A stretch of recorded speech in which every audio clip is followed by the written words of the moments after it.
might know, we here at TFL just purchased this guy, one of the most ugly and controversial cars of all time, the Pontiac Aztec. Yeah, but did you know that the Pontiac Aztec is actually full of some really neat and unusual features that you guys probably don't know about? Really makes me wonder what Roman's up to, because he just hired a chemist, me, Yeah.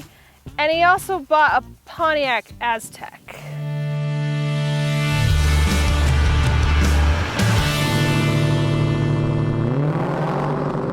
So I am sitting in our brand new 2001 top-of-the-line Pontiac Aztec GT. Now, number 10 on our list is definitely going to be something that a lot of 2001 cars didn't have. This thing has a heads-up display. That's pretty darn cool. It has not only your speed, but also the radio station you're listening to, as well as your turn signals.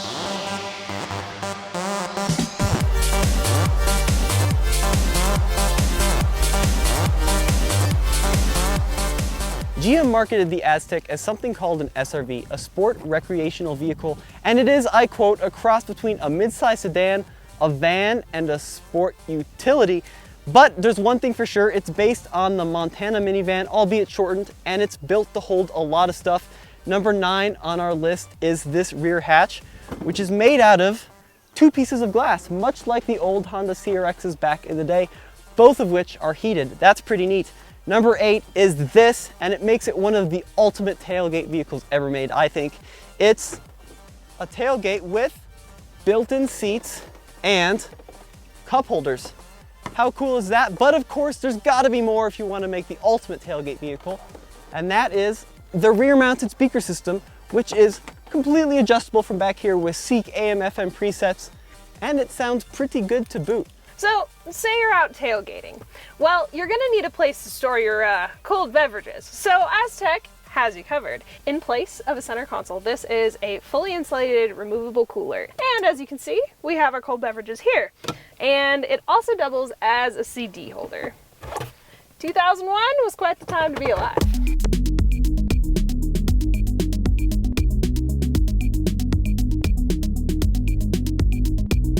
Now, I don't think we can do a Pontiac Aztec video without at least mentioning the style.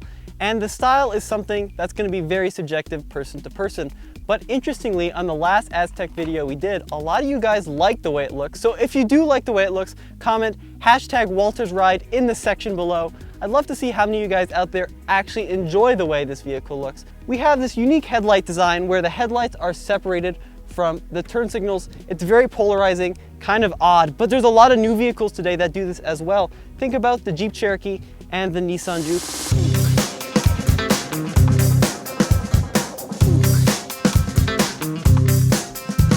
Another pretty polarizing part of this car are these plastic body moldings, which they changed in 2002. Now, one advantage is they're gonna be durable when you're out doing your Aztec-y things like riding bikes or running. You can kick them, you can run things into them. You're not gonna scratch the bodywork or the paint this way. So, you know, Tommy, when this car came out, Car and Driver actually tested it, and it was a lot quieter than a Lexus RX, which is pretty darn good. And even in 191,000 miles, it's still pretty darn quiet, as you can see from this little decibel meter. So if you got an Aztec with a tow package, you got something called electronic level control, which would keep the back of your Aztec at a constant height regardless of how much stuff you have in the trunk. As cool as the system is, the air pump certainly sounds, well, a little gassy when you're going down the road.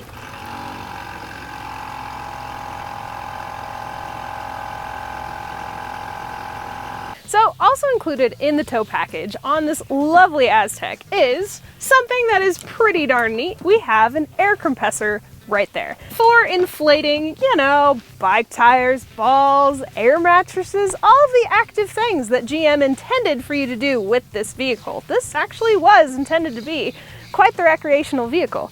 You know, even on the manual, we have a man biking, we have a lady rock climbing. As you may know, the Mercedes G63 6x6 has something called central tire inflation, which, you know, are a few little buttons in your car where you can adjust the tire pressure of your cars depending on the terrain that you're going over. Well, you can do that in the Pontiac too. Using the little air compressor that we just plugged in the back, you can fill up your tires.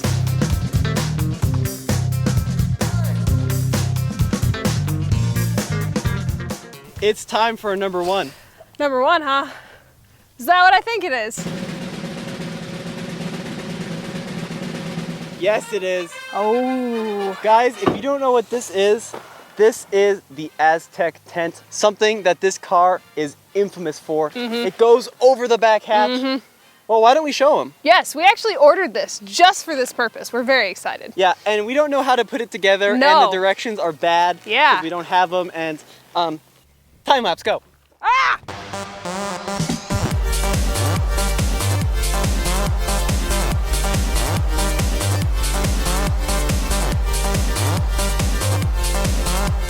Hey, that didn't take long at all, actually. No, not particularly. That was like 5 minutes. pretty solid. We didn't stake it down because we're in a parking lot. Yeah, gravel, But- not gonna work very well. I've got the air mattress here. I've got the pump. Do you want to start pumping? You know, we actually have the onboard air compressor.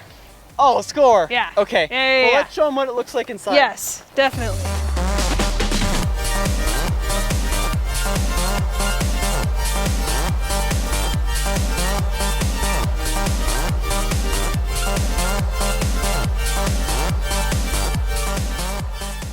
Okay, Charlotte, with this flat load floor, I think we're ready for a little bit of camping.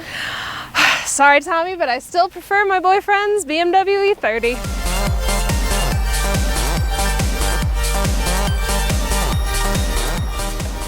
At TFL, we always like to give you guys a bonus, and in this case, it's the VersaTrack all-wheel drive system.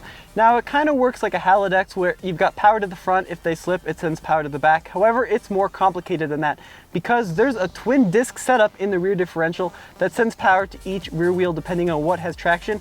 Up to 70% of torque can be allocated to one of the rear wheels at any given time. And if you get all-wheel drive in your Aztec, you get independent suspension and rear disc brakes. Pretty neat.